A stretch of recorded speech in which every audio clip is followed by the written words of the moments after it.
Salem, Massachusetts, June 10th, 1692. A woman stands before a court that has already made up its mind. Her name is Bridget Bishop. She is 60 years old, married 3 times, and known around town for dressing a little too colorfully for a Puritan village.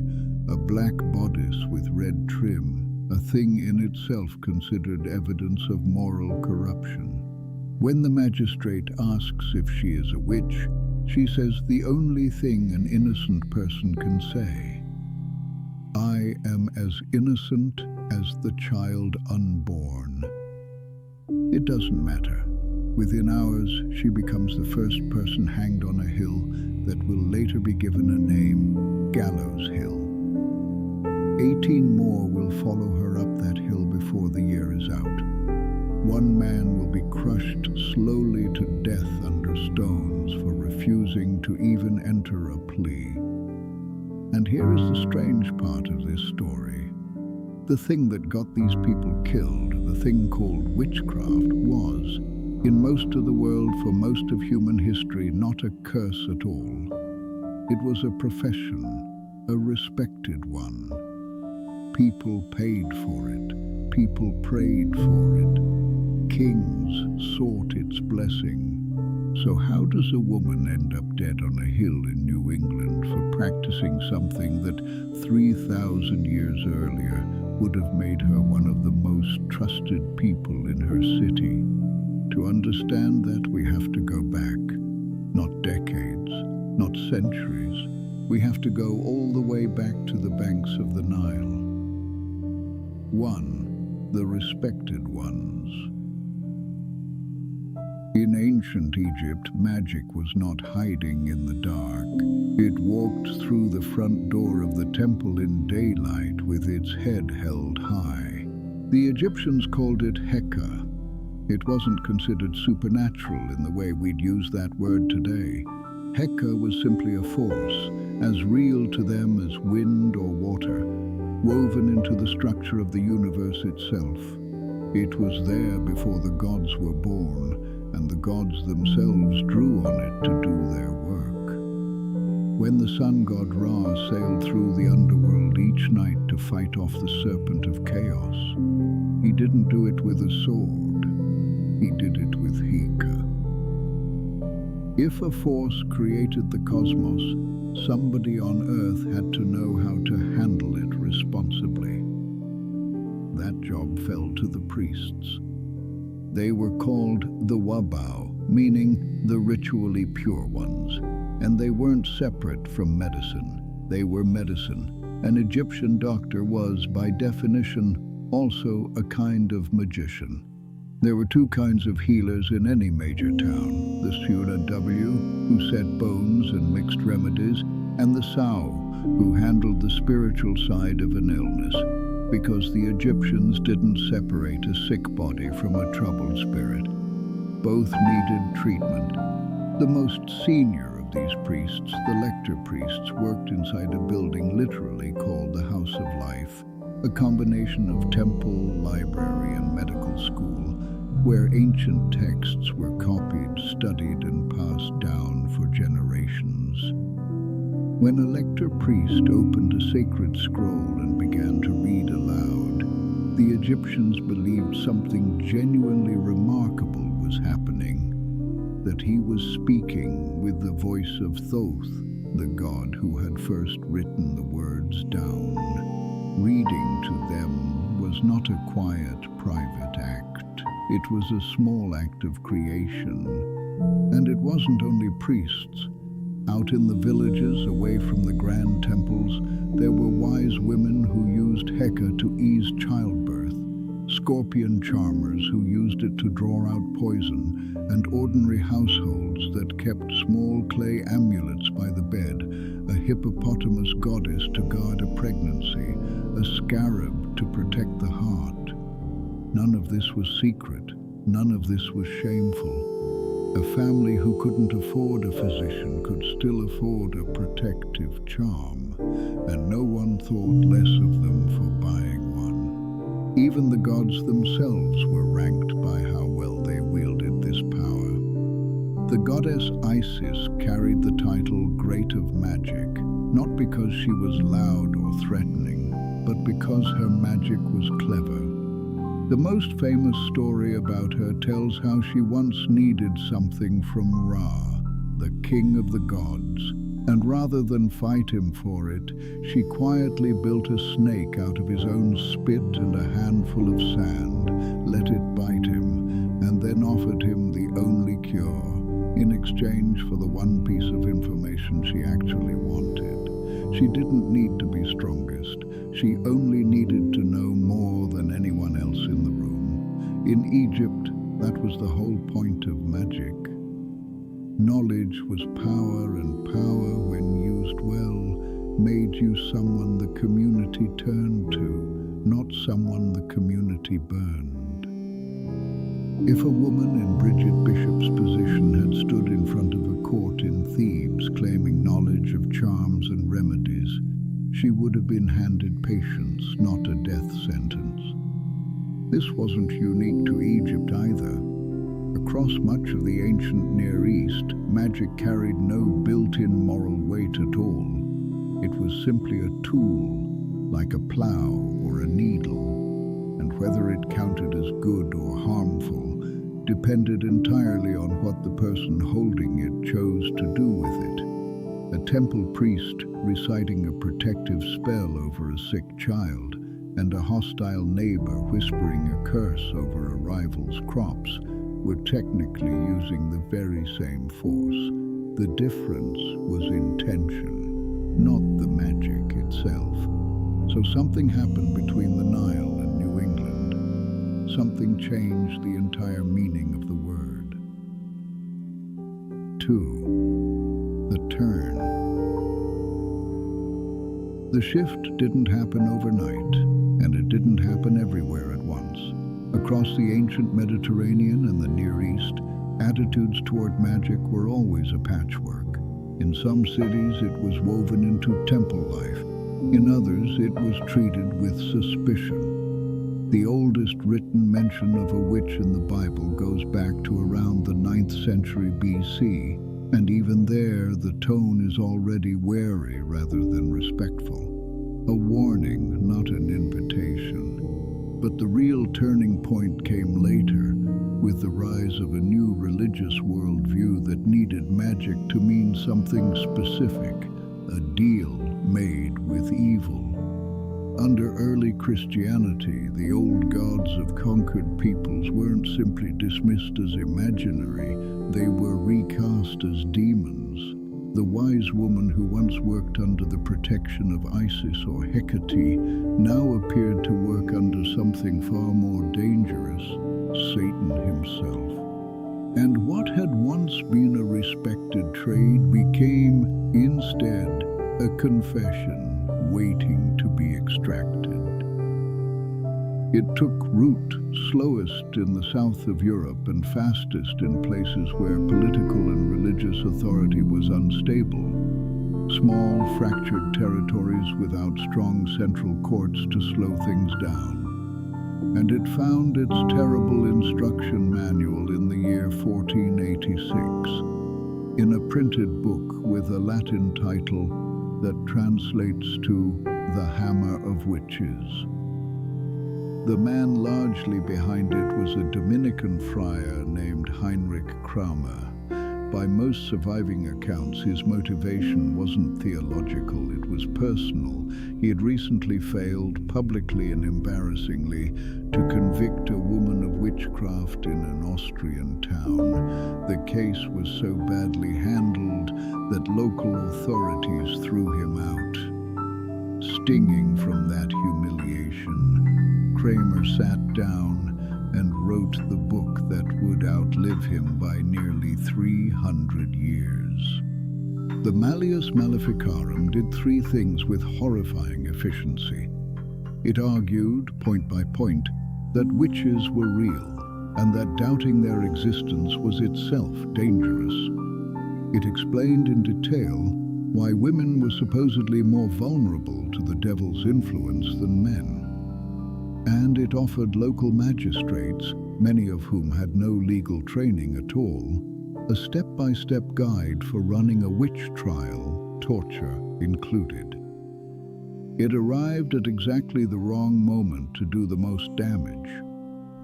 Europe had just survived the Black Death, which had erased a third to half of its population within a few terrifying years. Political marriages were reshaping entire kingdoms overnight. People were frightened, displaced, and looking for an explanation for why the world felt so unstable. Kramer's book gave them one, and thanks to a recent German invention, the printing press, that explanation could now spread faster than any plague. This is also, strangely, around the time the witch as we picture her today was born. Pointed hat, broomstick, flying through the night. The broom likely has a darker explanation than folklore usually admits. In the late Middle Ages, certain plants, nightshade, mandrake, contained compounds that produced vivid, hallucinatory sensations of flight when absorbed through the skin. People found that rubbing these ointments onto a broom handle, then applying it to the body, worked just as well as eating the plant, without the same risk of poisoning. Whoever first wrote that detail down didn't realize they were describing a delivery method. Future generations read it and pictured something else entirely, a woman riding her broom into the night sky. The hat is murkier.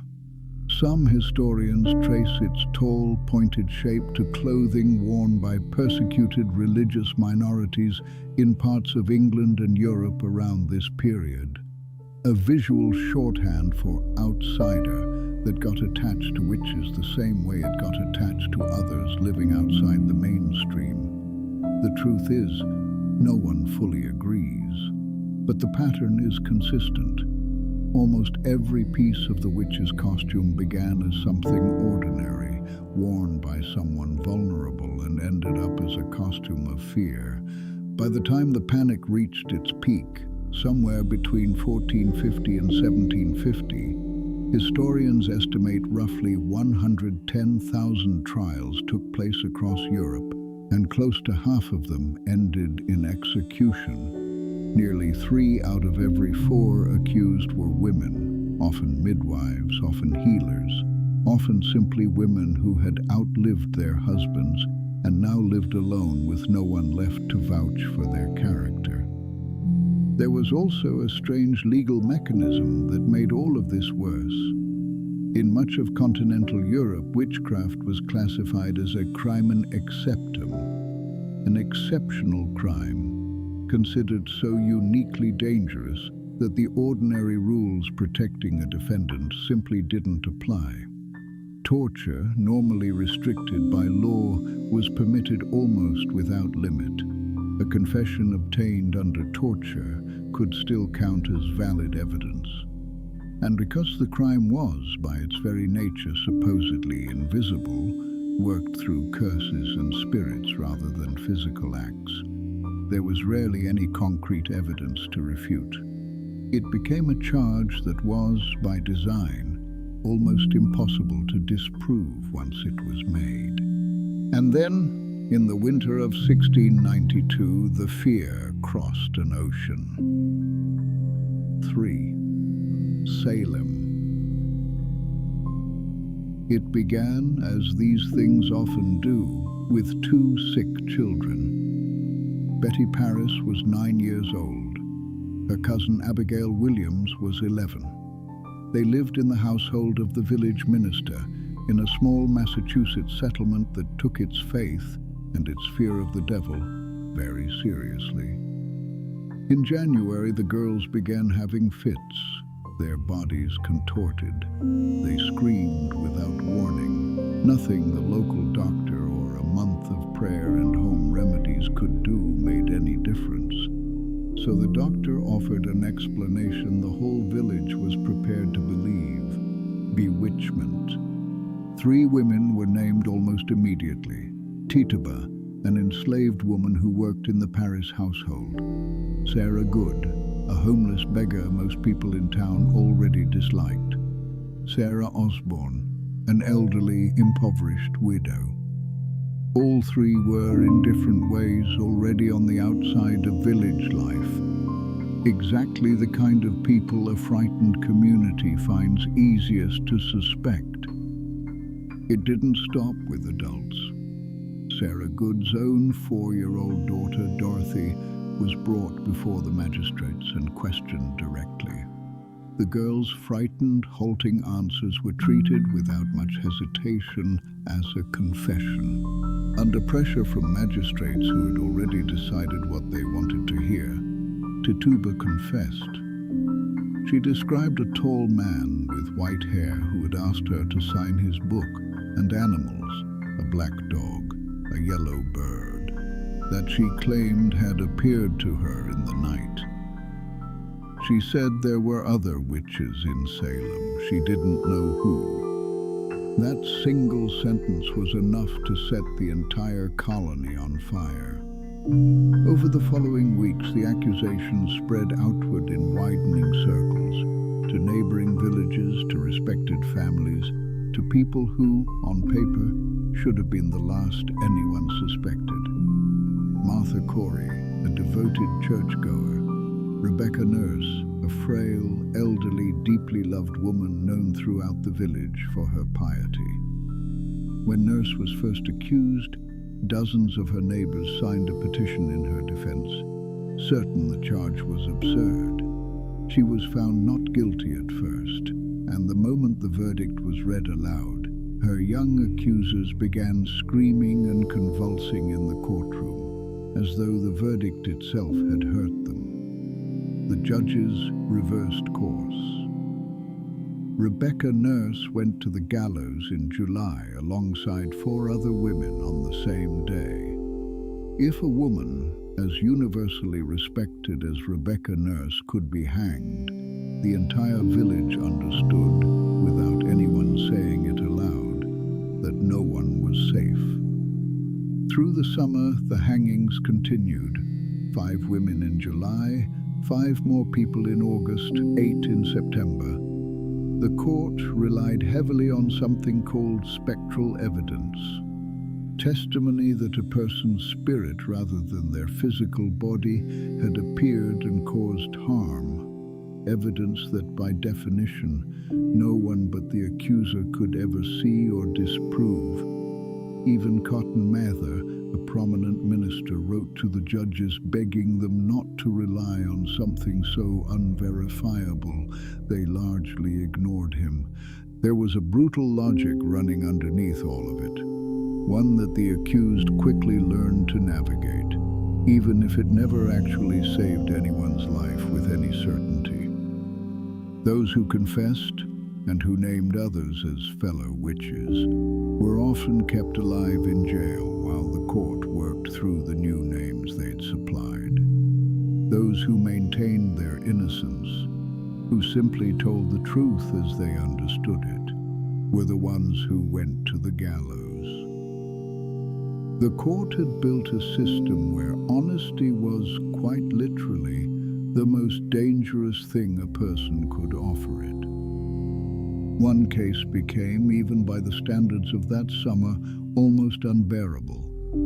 Giles Corey, an elderly farmer and Martha Corey's husband, refused to enter a plea at his own trial, perhaps understanding that under colonial law, a refusal to plead meant the court technically had no case to try. The court's answer was to order him pressed, laid on the ground with the board over his chest, and heavy stones placed on top, one after another, until he either spoke or died. He never spoke. He was the only person in Massachusetts history to die this way. By autumn, the fever was finally beginning to break. Some of the original accusers grew quieter.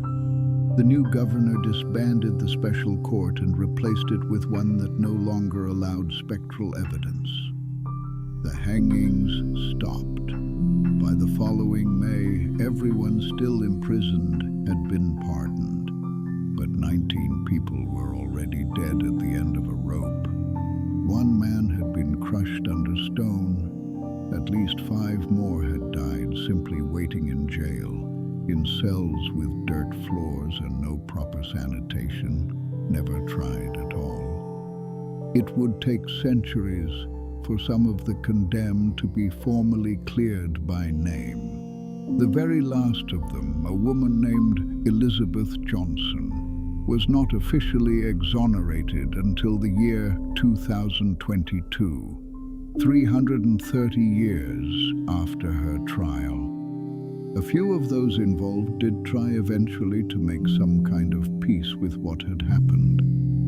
Years later, one of the judges, Samuel Sewell, stood up in his own church and publicly confessed his guilt over the role he had played. Anne Putnam, one of the original accusing girls, apologized as well, saying she had been deceived by Satan into accusing the innocent, though by then, of course, an apology could not undo a single hanging. Or the last one. Salem was, in the long arc of this history, almost the end of something rather than the beginning. By the early 1700s, a different kind of thinking was spreading through Europe, one that prized reason and evidence over confession and accusation. The same courts that had once leaned on the Malleus Maleficarum as their legal handbook started to find it embarrassing. Witchcraft laws were repealed, one country at a time, slowly and unevenly, the way a long fever finally breaks. But endings in history are rarely clean. Tucked away in a small Swiss canton, in the year 1782, there is one final case that historians point to as the last witchcraft execution in Europe. Her name was Anna Goldie. She worked as a maid for a wealthy local doctor, and the surviving evidence strongly suggests the real story had nothing to do with magic at all. She had likely become involved with her employer and was threatening to expose it after he dismissed her. He responded by accusing her of poisoning his child using witchcraft. She was tried and beheaded. By then, much of Europe already considered this kind of trial a relic of an embarrassing past. Anna Goldie's death didn't spark mass panic. It barely made the news outside her own region. It simply happened. One woman, quietly killed for reasons that almost certainly had nothing to do with the charge against her. At the exact moment, the rest of the continent had already decided the age of witch hunts was over. It is a strange, sad detail of history that the very last person executed for witchcraft in Europe wasn't killed during the height of the panic, in the loudest years of fear and bonfires.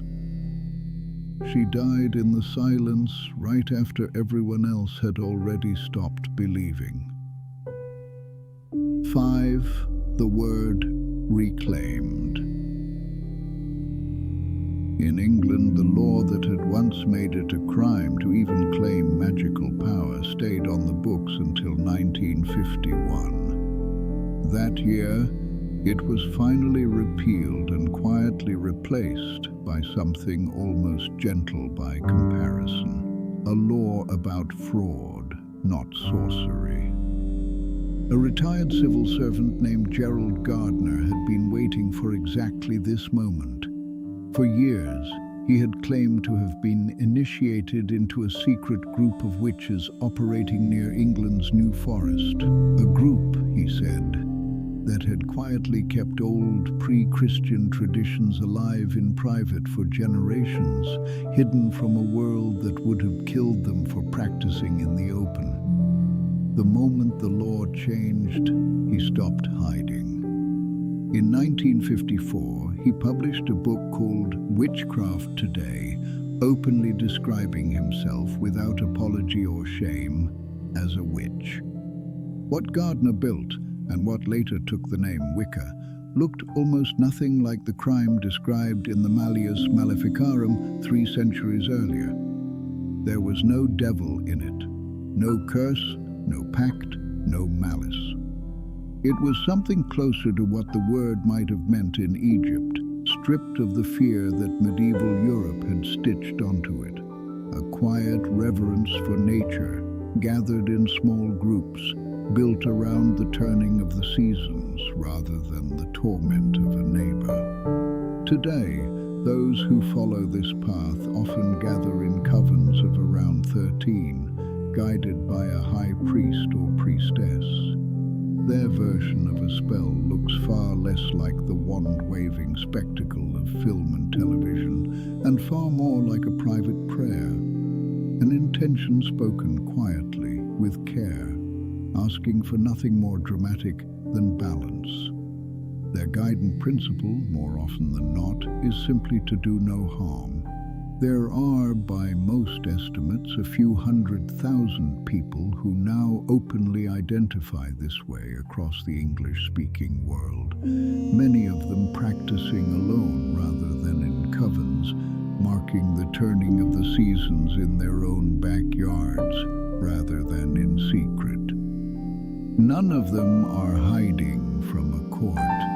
None of them are waiting for a knock at the door in the middle of the night.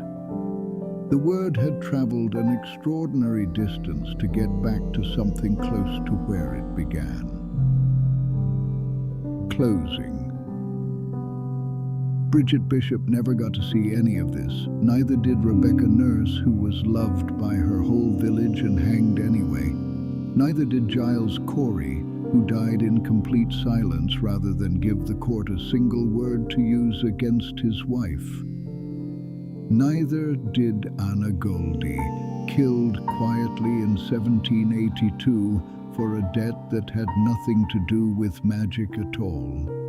None of them were guilty of the thing they died for. Most of them, if you'd shown them ancient Egypt, a world where their exact skills would have made them trusted, even celebrated, would never have believed you. The story of witchcraft was never really a story about magic at all. It's a story about who a frightened community decides to blame when something goes wrong, and how easily an old woman living alone, or a servant from somewhere else, or a midwife who simply knew too much, can become the easiest answer to a question no one actually wants to ask honestly. It took 3,000 years for the word to travel from the temples of the Nile to a hill in Massachusetts, and then all the way back to something gentler again. 3,000 years is a long time to wait to be believed. Sleep well. And if you ever feel a little uneasy in the dark tonight, remember, the only thing that was ever truly dangerous in this whole story was fear, passed quietly from one frightened person to the next.